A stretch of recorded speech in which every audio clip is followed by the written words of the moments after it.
Top 3 real estate investments for 2023 in this recessionary market. People are sitting back feeling like the world's caving in on them. And I've been telling people to pay close attention to the opportunities and not the problems. There's problems out there, and most of the people that are most concerned are watching mainstream media. So we do things a little bit different, and I'm going to go over with you guys the 3 best asset classes to invest in 2023, okay? And there's going to be a few things that are going to surprise you as to what I'm saying. Now, a lot of people think that because the market is the way it is with high interest rates, inflation, and the recession in general, that the market is bad and they're withdrawing from the market and they're sitting back going, you know what, I'm done. I'm not going to invest in the market right now. I don't know how to take this market. So we do some data a little different. And so everybody, I'll get 1 or 2 people say, get to the point. Look, I want to teach you guys something here that's incredible for you guys. And I'm going to do it quickly, but I want to give you guys the basis for it. Okay. So there is no interest rate issue. If you guys understand that the United States is a worldwide commerce, right? So American dollars are taken anywhere because we run, because we are the world leader in finance and money. The rest of the world goes in line with the U.S. currency. So we are the world currency. And so what happens when we raise interest rates, it jacks up the rest of the world. Especially the rest of the world that is importing and exporting oil, and that is their main stream of income. Because any time that we raise interest rates, it devalues their dollar. Since the U.S. dollar is super strong, like right now, the euro and the U.S. dollar are trading 1 for 1.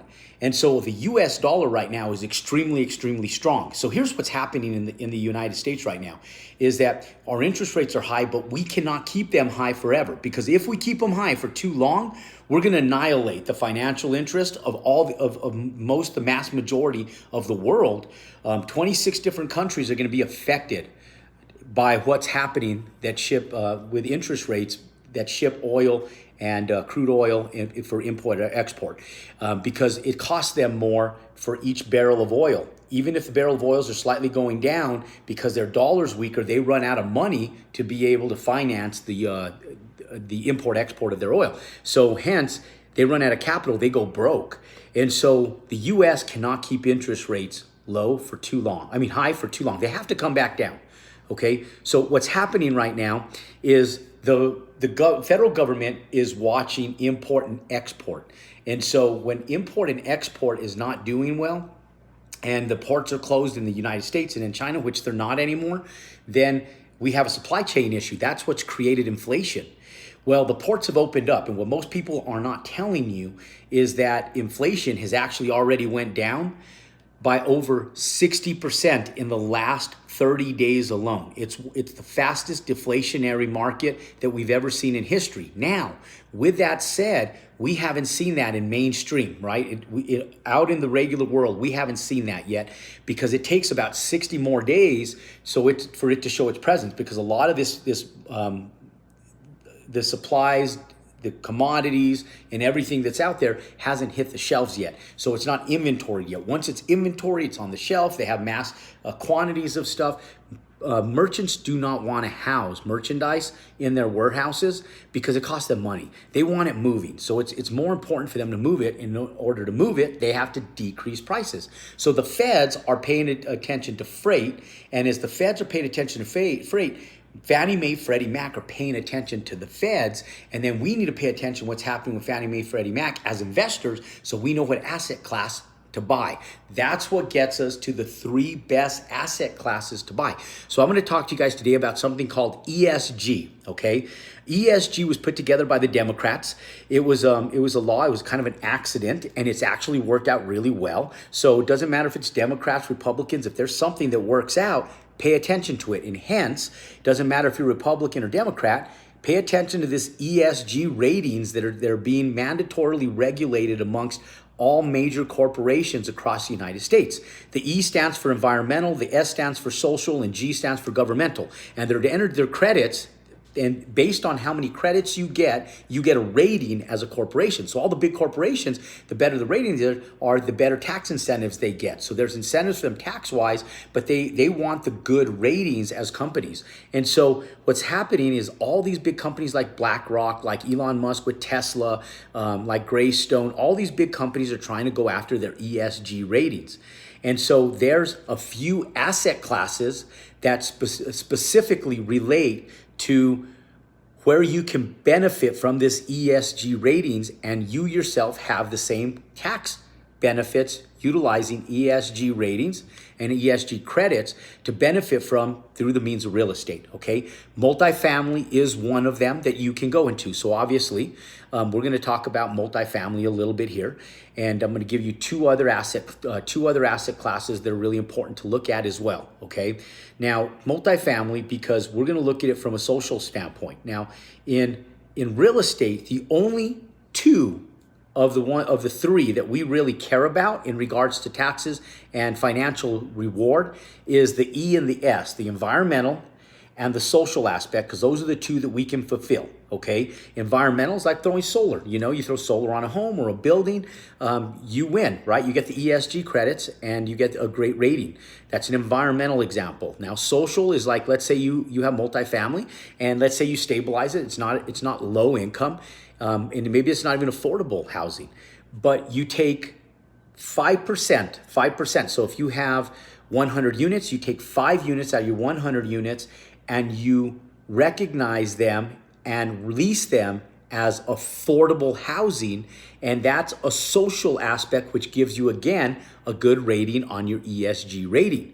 So you can go into multifamily, and if you're familiar with some of this stuff, you can go in and do a little more research. Now, I'm not going to go through all of the technical aspects and all of the different bullet points and codes and regulations through the ESG. I just want to let you guys know that it's available to you, and these asset classes where you can take advantage of it is very, very important that you pay attention to investing in these asset classes as we move into this recessionary market. And the reason why is because, one, they're supported governmentally. There's other benefits and there's tax benefits that in tax deferred and tax free benefits that you can benefit from utilizing these ESG ratings and ESG credits. Okay, so multifamily being one of them, and I just gave you a perfect example of how the multifamily works in the S portion of it. If you build it out and you put in solar on it, you get to take advantage of it as well. Now, when you look at affordable housing right now, there's a lack of inventory in housing in general.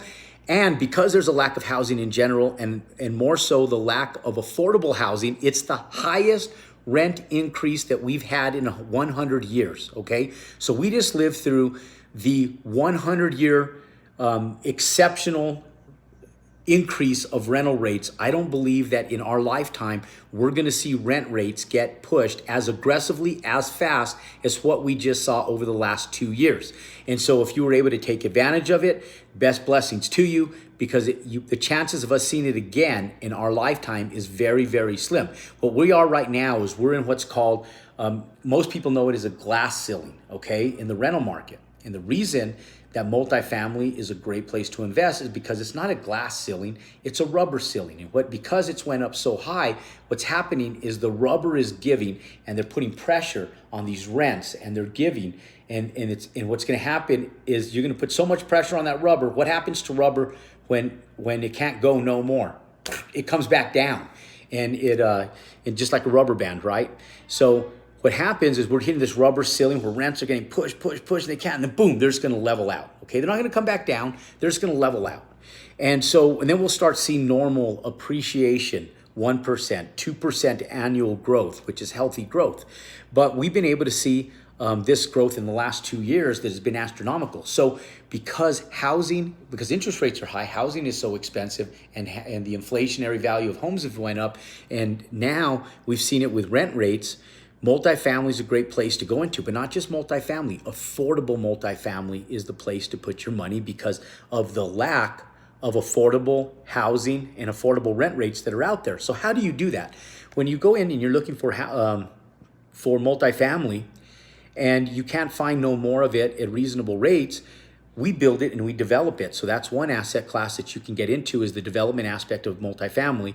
And we go in, we strip out amenities, we take out all the pools, we take out all the perks, whistles, gyms, clubhouses, stuff like that, and we're able to build it for less money. Hence, we're able to stabilize it at a desirable cap rate for lower rent rates. And so we're able to go in with a Class A asset and compete with B rents, okay, meaning median rents. Because see, there's Class C, which is older assets. That's typically your value add. Then there's the Class B, which is a little bit newer, but it's a little older, where it doesn't have all the new amenities. And then you have Class A that's brand new, has all the perks and whistles, all the good stuff, okay?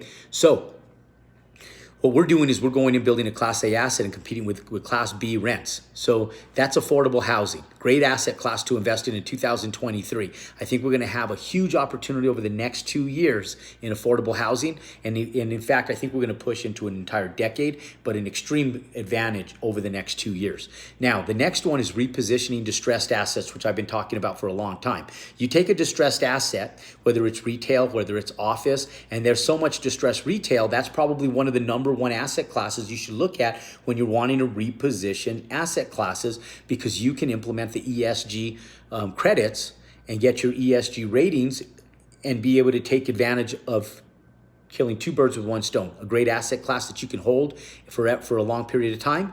And three, you can also take advantage of the ESG credits, okay, and repositioning those assets by either doing stuff like we talked about with the multifamily, or some of the energy efficient stuff that we're in need of as a nation because of our growth in population and so forth and so on. Which brings us to the third asset class to invest in over 2023, which can also be a repositioning of a distressed asset, which is warehouse and fulfillment centers. Okay, you've seen the big K's around that have went out of business. They're the old Kmart's. Then they were the big K's partnered with Sears, and then they both went out of business.